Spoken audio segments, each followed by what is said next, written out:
Hi there, boys and girls. Are you ready for story time today? Let's read Little Miss Star by Roger Hargreaves. This is the last of our Little Miss and Mr. books that I have in my collection, or that I found in the library. There's still a few others out there that maybe you can find them and read them and tell me all about it.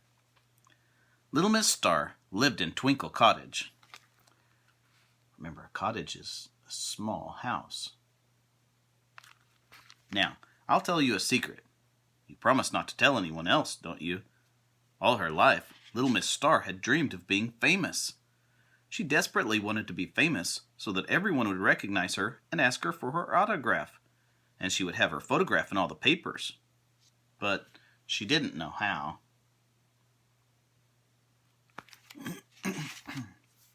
She dreamed about it when she went to bed at night, and she dreamed about it when she woke up in the morning. But how could she become famous? She had no idea.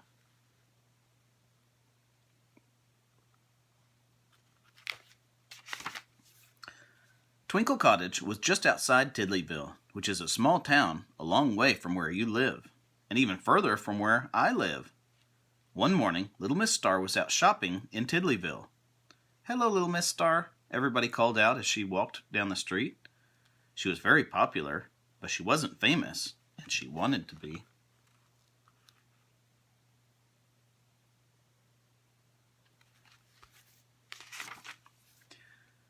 But it was just that very same morning that Little Miss Star had an idea. An idea? Not likely. The idea.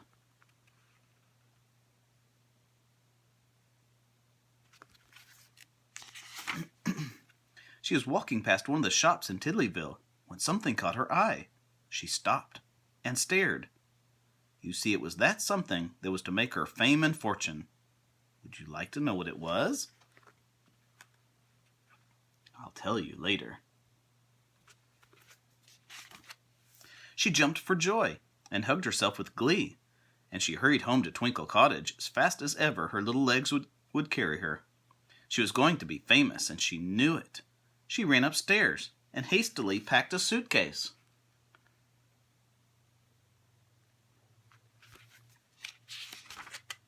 Then she hurried downstairs, locked the front door of Twinkle Cottage, and went to the bus stop.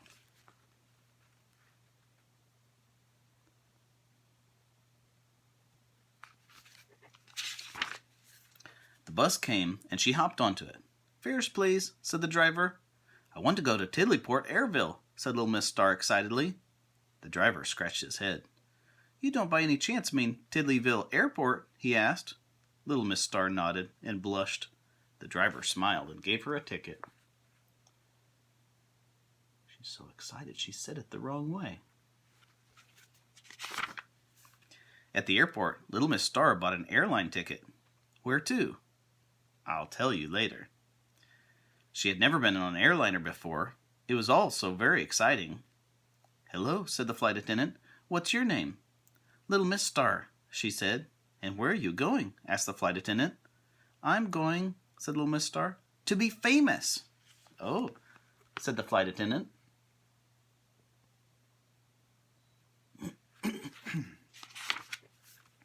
After the airliner had landed, Little Miss Star collected her suitcase and took a taxi. Where to?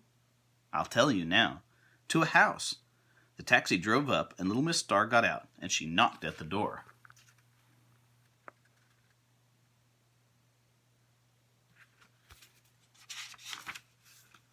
She could hear footsteps coming to the door, and then the door opened. There before her stood a large man. "Hello," he grinned. "Who are you?" "I'm Little Miss Star, and I want to be famous," she said, all in a rush. "Oh, you do you?" laughed the man. "Well, you'd better come in, and I'll see what I can do to help."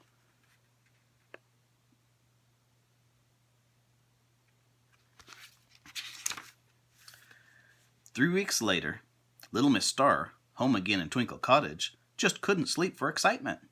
"Tomorrow's the day," she thought to herself. "Tomorrow I'll be famous." But she did get to sleep eventually, with a beautiful smile all over her face.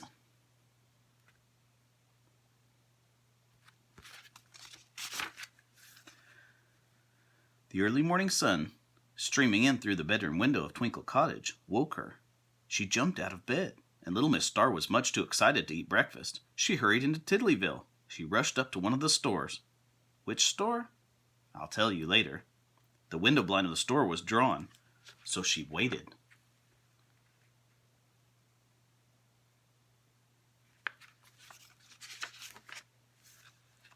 And she waited, and she waited some more. But then, at 9 o'clock, on the dot, the window blind was raised, and there, in the window, oh bliss, she jumped for joy. I'm famous, she gasped. And do you know what was there, filling the whole of the window? I'll tell you now.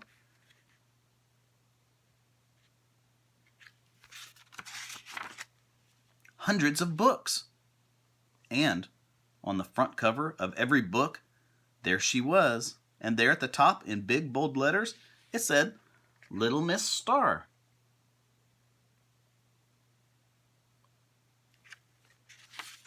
Oh me, she gasped. And there, underneath, in color, was a picture of herself.